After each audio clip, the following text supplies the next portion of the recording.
Hello guys! Ngayon gagawa tayo ng pizza at ipapakita ko sa inyo kung paano gagawa ng pizza dough. Guys, maganda to kasi kahit malamig na malambot pa rin ang dough natin. So ayan, makikita ninyo. First, yan, naka-prepared na po ako. Hello guys! Ngayon gagawa tayo na. Bago natin ilagay yung flour, mga besi, ihuli muna yung flour, besi. So yung una, ilalagay natin yung tubig. Isusulat ko sa description sa baba kung ano talaga yung yung sakto talaga ng ingredients kasi itong ginawa ko konti lang. So hindi siya buo.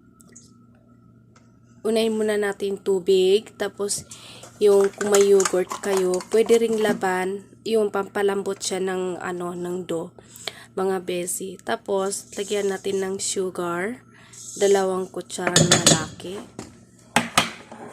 Tapos milk powder, lagyan natin 2 spoon na malaki yung milk powder.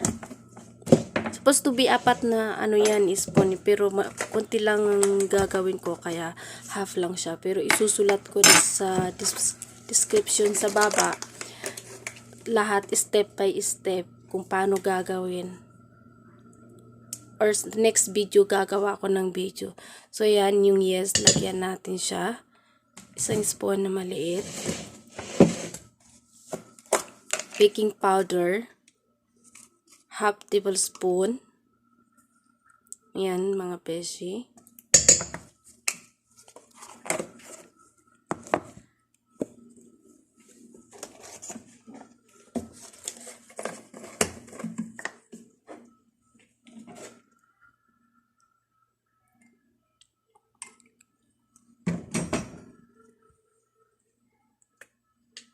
Tin oil, half oil nilalagyan natin, half.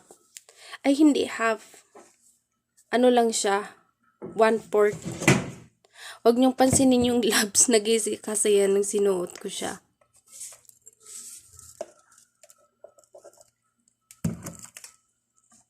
Tapos, salt for taste. Ayan yan, blender muna natin siya. Guys, kung wala kayong blender, mix muna siya hanggang sa matunaw yung unang nilagay. Yan.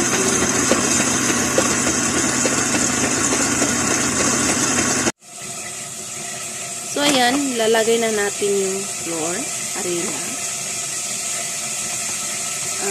Dapat 4 na cup na, pero konti lang ang ginawa ko. Kaya 2 baso lang ilalagay ko, mga sisi. Tapos, pag na na siya, malambot, pwede nyo siyang dagdagan ng harina. Konti-konti pa, konti-konti. Pag malapot sa kamay, yun, harina yung pag sa kanya.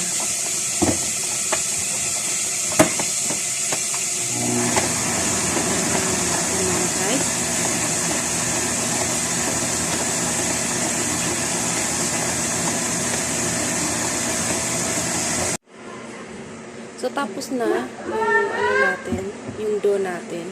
Ilalagay natin sa ibang bowl. Tapos, i-leave natin siya ng 45 o 1 hour para lumaki siya. Tapos, i-leave nyo siya guys sa mainit na rugar para maganda yung dough natin. So, ito yung toppings natin. Meron ako dito. Yung toppings, depende sa inyo guys. Meron ako dito tomato. Olive. May green at black dito. Pepper. Mayroon din akong onion. Corn. Depende sa inyo kung anong gusto nyong toppings, guys. Mozzarella cheese. At mayroon ako dito na manok. Nilaga ko muna siya. Asa ito yung pag-proceed sa kanya. Ito na. Ilagay ko na yung toppings. Ito na siya. Tapos, linagay ko na yung mozzarella cheese. And, ito na. Ready to serve. Ayan guys, the next time, magbibideo rin ako ng step by step. Kasi ngayon, masyado akong busy. So, inano ko na lang, picture ko na lang para may maipakita ako.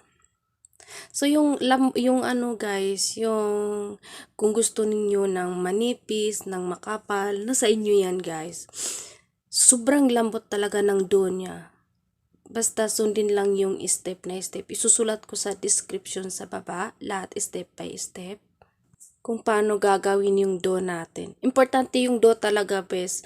Kasi yung toppings, kahit ano naman yan ilagay kung anong gusto mo dyan. Importante sa dough talaga siya. Kaya, dapat maganda talaga yung pagkalagay ng dough. So yan guys, thank you for watching. Please subscribe my YouTube channel. Bye-bye!